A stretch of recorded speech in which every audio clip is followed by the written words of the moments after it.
Hello friends, welcome to MBBS Buddy. In this video, we are going to learn about the cardiac cycle.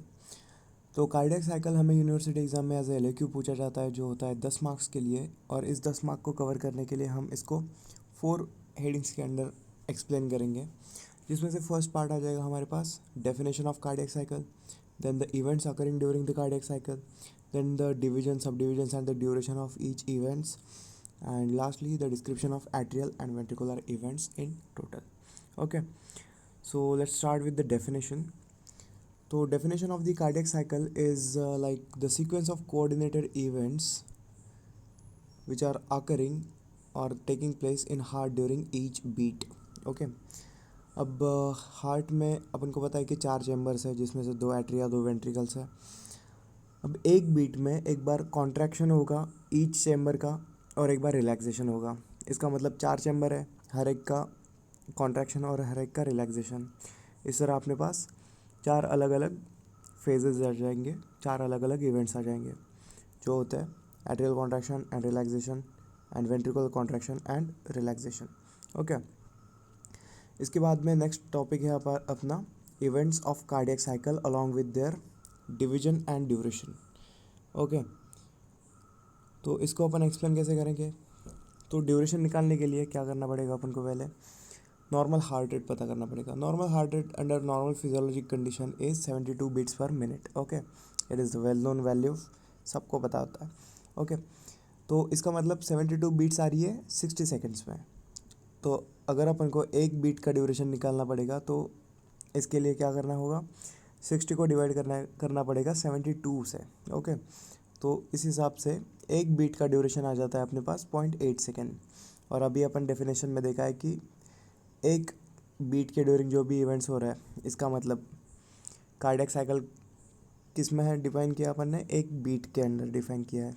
तो each cardiac cycle is of 0.8 seconds, क्योंकि एक beat भी 0.8 seconds की होती है। ठीक है, तो ये हो गया इन जनरल ड्यूरेशन। इसके बाद में अपन डिटेल्ड ड्यूरेशन देखेंगे हर एक इवेंट्स का। तो इसके बाद में अपन इवेंट्स को करते हैं डिवाइड, ठीक है, into atrial events and ventricular events. Okay, अभी एट्रिया में क्या होगा, सिस्टोल होगा और डायस्टोल होगा। यहाँ पे वेंट्रिकल में भी सिस्टोल होगा डायस्टोल होगा। सिस्टोल का मतलब होता है कॉन्ट्रैक्शन एंड डायस्टोल का मतलब होता है रिलैक्सेशन।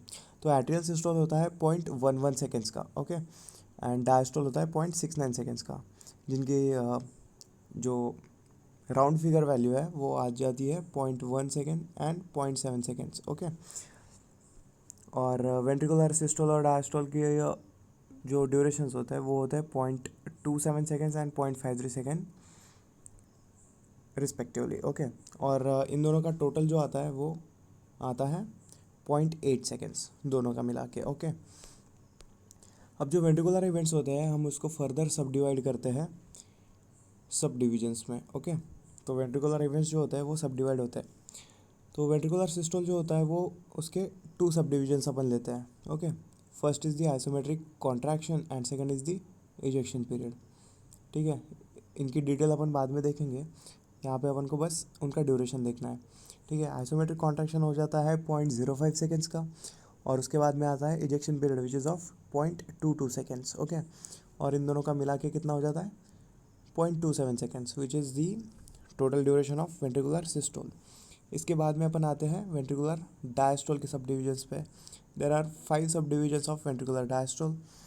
इसके अंडर आते हैं 5 सब डिविजन्स और उनका नाम है protodiastole, then isometric relaxation, then rapid filling phase, then slow filling phase, and lastly the last rapid filling phase. ठीक है, और इन सब का ड्यूरेशन यहाँ पे मेंशन करा है। ओके, और इन सब की टोटल आ जाती है 0.53 seconds, which is the total duration of ventricular diastole. तो ये था ड्यूरेशन के बारे में। इसके बाद में अपन आते हैं एट्रियल इवेंट्स के डिस्क्रिप्शन के बारे में। इसके बाद में अपन देखेंगे वेंट्रिकुलर इवेंट्स का डिस्क्रिप्शंस। ओके, अभी ये जो एट्रियल इवेंट अपन स्टार्ट करेंगे वो कहाँ से स्टार्ट करेंगे, एट्रियल सिस्टोल से। ओके, अभी क्या हुआ है, ऐसे नोड से एक इम्पल्स जनरेट हुआ है। ओके, और उस इम्पल्स की वजह से क्या होगा, एट्रिया कॉन्ट्रैक्ट होना स्टार्ट हुआ है। ओके,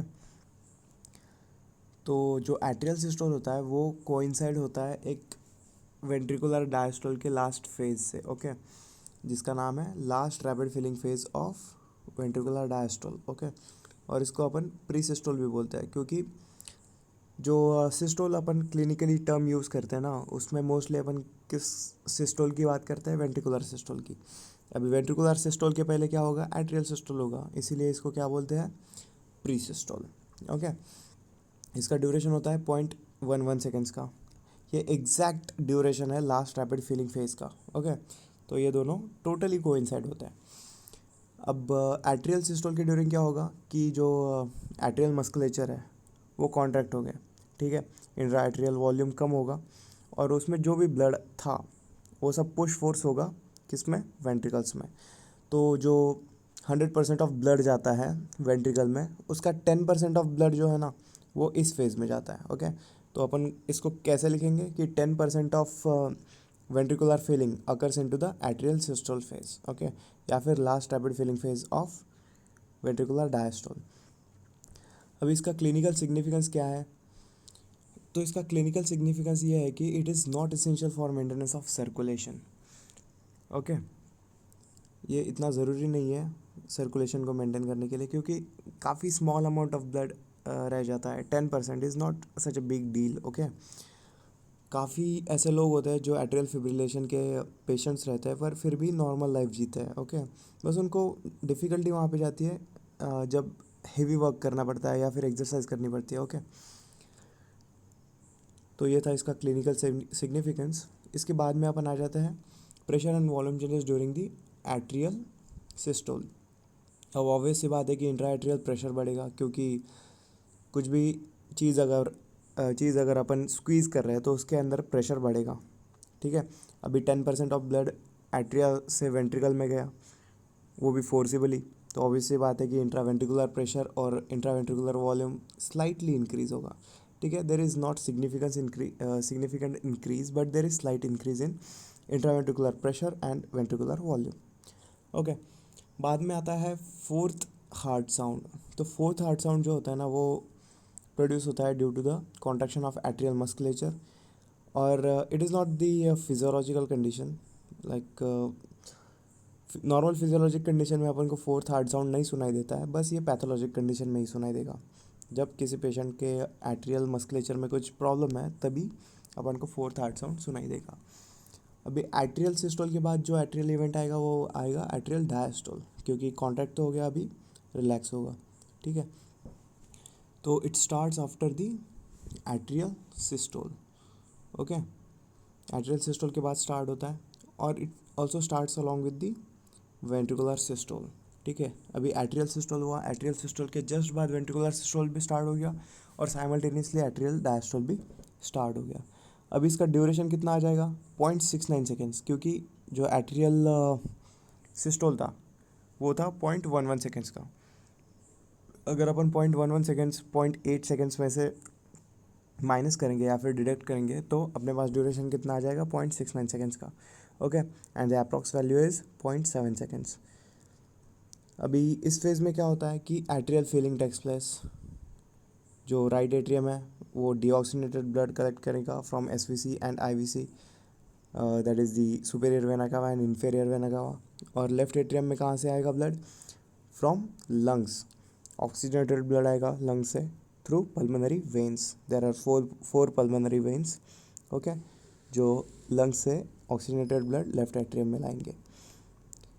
तो और एक बात है यहाँ पे कि जो इतना लंबा ड्यूरेशन है एट्रियल डायस्टोल का, वो इसेंशियल रहता है फॉर एट्रियल फीलिंग, ओके, क्योंकि काफ़ी सारा ब्लड कलेक्ट करना रहता है और एट्रिया की वॉल्यूम भी काफ़ी कम रहती है, इस वजह से ये ड्यूरेशन काफ़ी लंबा रहता है, okay. This is the significance of the long duration of atrial diastole, okay. इसके बाद में अपन आते हैं वेंट्रिकुलर इवेंट्स पे, ठीक है। तो वेंट्रिकुलर इवेंट्स अपन स्टार्ट करेंगे कहाँ से, ऑब्वियस सी बात है कि सिस्टोल से, ओके। अभी सिस्टोल सब डिवाइडेड था दो फेजेस में, एक तो आइसोमेट्रिक कॉन्ट्रैक्शन और इजेक्शन पीरियड में। अभी जो आइसोमेट्रिक कॉन्ट्रैक्शन है ये होता है first phase of ventricular systole, और ड्यूरेशन कितना है, 0.05 सेकेंड्स का, ठीक है। अभी आइसोमेट्रिक कॉन्ट्रैक्शन और आइसोवॉल्यूमेट्रिक कॉन्ट्रैक्शन, इस टर्म का मतलब क्या होता है कि जो कार्डियक मस्कुलेचर है उसमें जो मसल फाइबर्स है उनमें टेंशन तो बढ़ता है पर लेंथ कांस्टेंट रहती है, ठीक है। और मैकेनिज्म इसका कैसा है अभी जब एट्रिया कॉन्ट्रैक्ट हुआ, ठीक है, एट्रिया कॉन्ट्रैक्ट होने के बाद वो डायस्टोल में चला गया, मतलब रिलैक्सेशन में चला गया, तो इंट्राएट्रियल प्रेशर कम हो जाएगा, तो जो वॉल्स थी एट्रियोवेंट्रिकुलर वॉल्स वो हो जाएगी क्लोज। तो just after atrial systole AV valves are closed, ठीक है, due to higher pressure in ventricles. तो जिसमें ज़्यादा प्रेशर रहेगा उस वजह से वो वॉल्स क्लोज हो जाती है, ठीक है। और उसके बाद में जो सेमिलुनर वॉल्स थे वो तो ऑलरेडी क्लोज्ड ही रहता है, क्योंकि एओर्टा और पल्मोनरी आर्टरी में ज़्यादा प्रेशर रहता है as compare to ventricles, okay.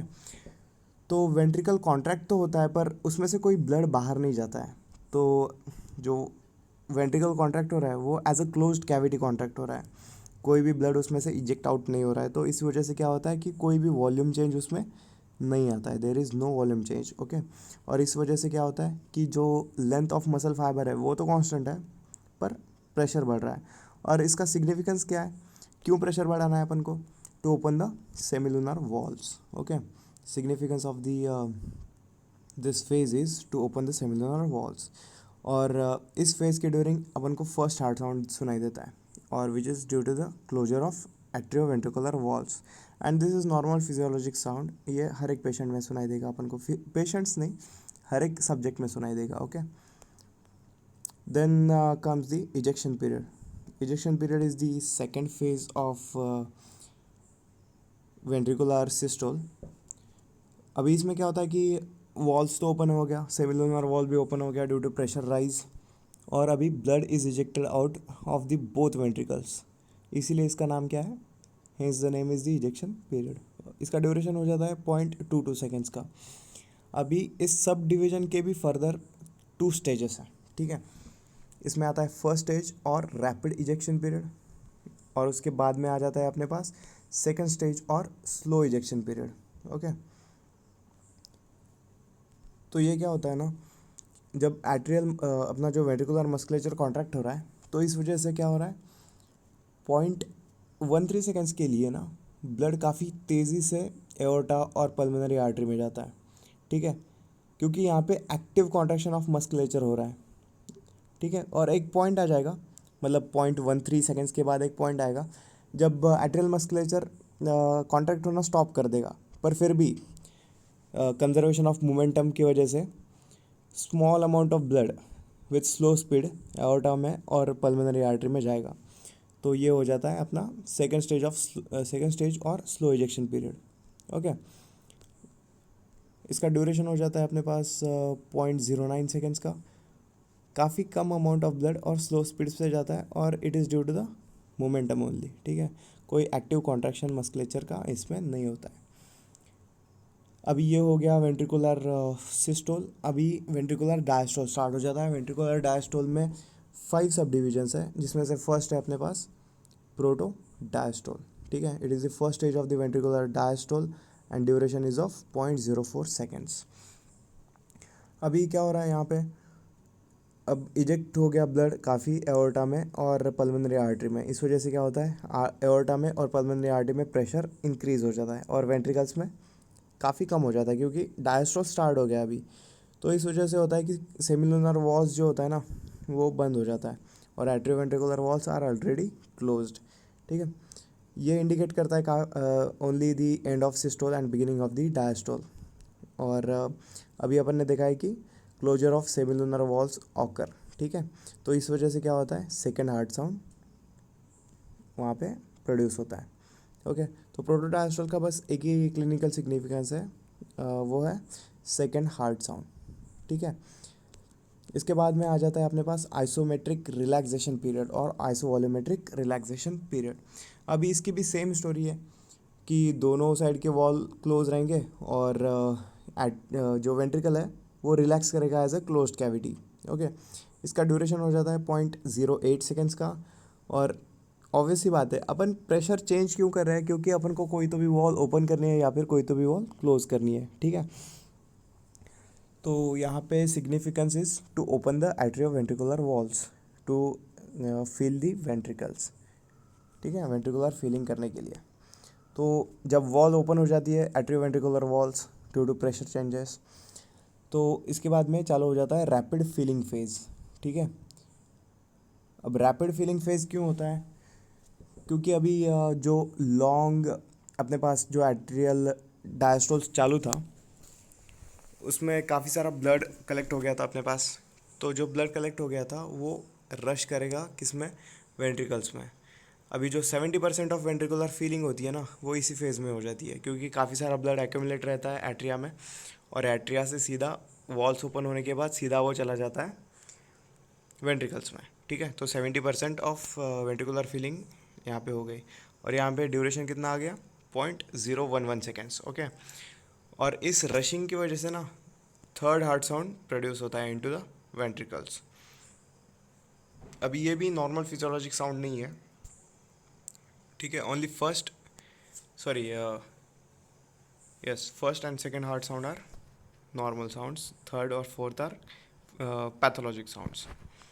Okay, इसके बाद में आ जाता है अपने पास स्लो फीलिंग फेज़। अभी स्लो फीलिंग फेज़ क्यों होता है कि अभी स्लो फीलिंग फेज़ में ऐसा होता है कि वेंट्रिकल्स भी डायस्टोलिक कंडीशन में और एट्रिया भी डायस्टोलिक कंडीशन में, there is no contraction in any of this chamber. Okay, इस कंडीशन को इस वजह से क्या बोलते हैं, diastasis. Okay, both are relaxing, atria and ventricle. और इस ड्यूरिंग क्या होता है कि 20% of filling takes place of ventricles.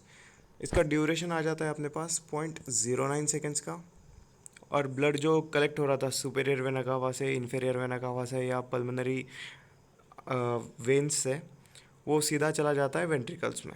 Okay, blood from SVC and IVC directly goes into the right ventricle through right atrium, मतलब एज अ पैसेज एक्ट करता है इसमें राइट एट्रियम बस, या फिर लेफ्ट एट्रियम भी। इसके बाद में आते हैं अपन लास्ट रैपिड फीलिंग फेज पे। Okay, so the last rapid filling phase is it coincides with atrial contraction. ठीक है, आपने स्टार्टिंग में देखा था कि एट्रियल कॉन्ट्रैक्शन कोइंसाइड हो रहा था लास्ट रैपिड फीलिंग फेज से। इसका ड्यूरेशन भी उसके जैसे सेम ही है, 0.011 सेकेंड्स का, और 10% of blood filling takes place during this phase, मतलब सभी सेम ही है as the atrial contraction, that is atrial systole, और इसको अपन बोलते हैं एट्रियल किक। तो इतना ही एक्सप्लेन करना होता है अपन को फॉर 10 मार्क्स क्वेश्चन। इसके बाद में ये डायग्राम काफ़ी इंपॉर्टेंट है कार्डियक साइकिल की, atrial and ventricular events of cardiac cycle. इसमें यहाँ पे दिखाया अपन को कि यहाँ पे एट्रियल सिस्टोल। ठीक है, अभी एट्रियल सिस्टोल ख़त्म होने के बाद दो इवेंट्स स्टार्ट हो रहे हैं, एक तो एट्रियल डायस्टोल भी स्टार्ट हो रहा है, ठीक है, और वेंट्रिकुलर सिस्टोल भी स्टार्ट हो रहा है। ठीक है, तो ये दोनों यहाँ पे स्टार्ट हो रहा है एट्रियल सिस्टोल के जस्ट बाद, और जो एट्रियल सिस्टोल है ना वो मर्ज हो रहा है, देखो यहाँ पे किसके साथ, last rapid filling phase of the ventricular diastole. Okay, इसके बाद में ये जो टेबल दिया है यहाँ पे इसमें सब आता है। Okay, try to draw flow charts और tables max to max into the university exam, क्योंकि ये काफ़ी कॉम्पैक्ट नॉलेज रहता है इसमें, और इसको ही एक्सप्लेन कर सकते हैं अपन for writing any LAQ। Okay, तो यहाँ पे एट्रियल इवेंट्स है, एट्रियल इवेंट्स में आ गया अपना atrial systole and atrial diastole, total duration is of 0.8 seconds, और इसमें सब डिविजन्स जो है उसका भी आ जाता है 0.11 एंड 0.69। सब डिविजन्स इनमें नहीं है, ड्यूरेशन ऑफ सब डिवीजन, अभी सब डिवीजन ही नहीं है तो उसका ड्यूरेशन भी नहीं आएगा। तो एट्रियल सिस्टोल के ड्यूरिंग क्या होता है, वेंट्रिकुलर फीलिंग टेक्स प्लेस, और during atrial diastole atrial filling takes place. Okay, primary action. उसके बाद में आ जाते हैं अपने पास वेंट्रिकुलर इवेंट्स। तो वेंट्रिकुलर इवेंट्स में टोटल ड्यूरेशन कितना आ जाएगा, 0.8 सेकेंड्स। इसमें सब डिविजन्स है ventricular systole and ventricular diastole. अभी ventricular systole is subdivided into 2 phases। Okay, isovolumetric contraction period and ejection period. अभी इजेक्शन पीरियड फर्दर 2 स्टेजेस में डिवाइड किया है इन्होंने, rapid ejection period and slow ejection period. यहाँ पे इनका duration है और यहाँ पे सिग्निफिकेंस है। Okay, and ventricular diastole is of 0.53 seconds. ये डिवाइड होता है 5 सब डिविजन्स में, ये टोटल इनका ड्यूरेशन एंड यहाँ पे significance. Okay, so this was all about the cardiac cycle. Hope you liked the video. If you want such more videos, please suggest us in our comment section, and do like, subscribe and share this video. Okay, thank you.